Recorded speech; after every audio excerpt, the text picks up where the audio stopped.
I swear this won't take too much of your time, but basically I am presenting on traffic drivers and moving the dial on client sales. So I'm gonna go right into it. So driving traffic. The 5 W's of traffic, get it? So who affects traffic? Anyone who uses the internet, who goes on a web page or goes, on social media at all, this is where the traffic comes from. So if you're for us, for our clients, traffic is our target consumer. What is traffic?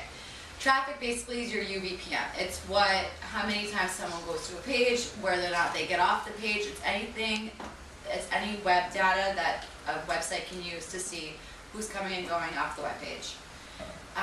When do you drive traffic? All day, every day. Anytime you're on the internet, even when you go to Cision, it's like no matter what you're doing on the internet, you're constantly driving traffic.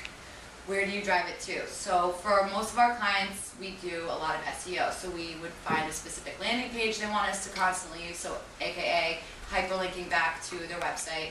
Or for those of us who have products, we would like to typically send them to a purchasing page or a retail page.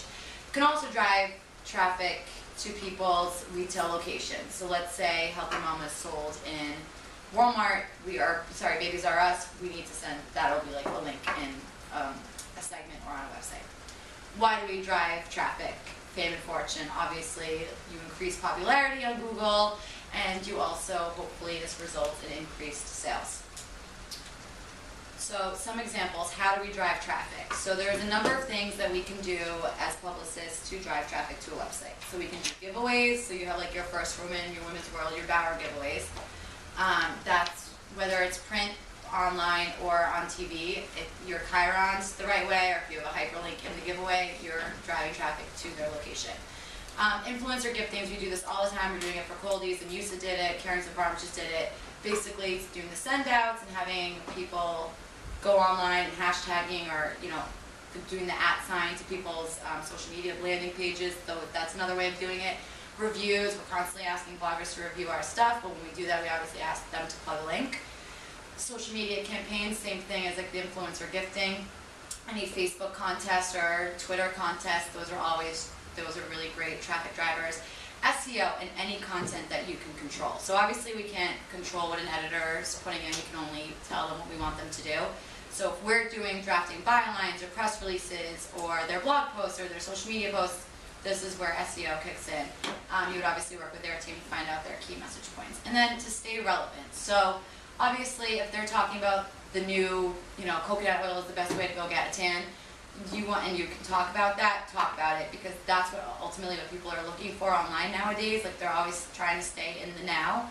So that's our goal, is to stay relevant, and that's how we can drive traffic that way.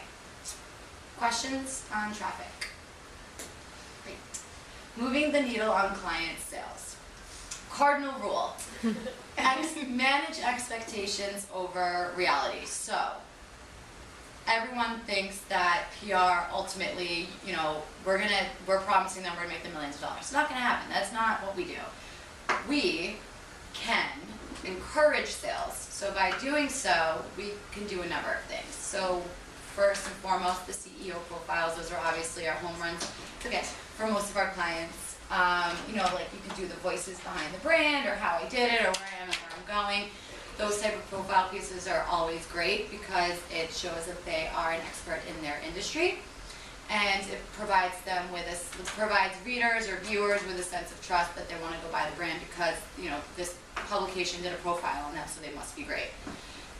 Growth strategy and forecasting. So those types of things that we do a lot with Ted, or I think Dental Vibe's done it in the past, where you go and you kind of talk about how you grew your brands and where you think the brand is going. A lot of this it kind of goes hand in hand with the sales earnings releases that a lot of people do. If they're a publicly traded company and they put out a press release about their sales numbers, how they've grown the past 3 months, we do quarterly earnings. This is how you can kind of use that to leverage additional press on growth strategy.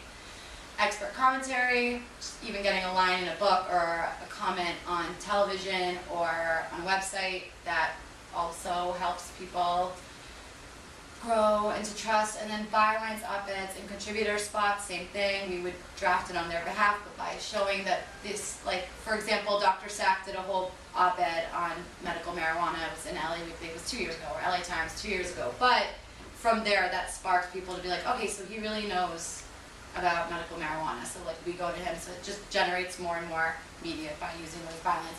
If you guys can do it, I'd encourage that actually, it's really good. And then Chiron, so obviously you need to work to make sure that if there's a segment or anything online, the way you credit can honestly help with sales.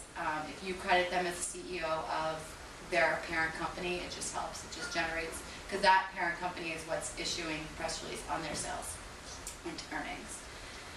And these are some examples of things that drive sales. The Harper's Bazaar is for our Dr. Salerno. She did a whole profile on how he was able to find something wrong with her that she didn't know she had wrong. She was allergic to shellfish.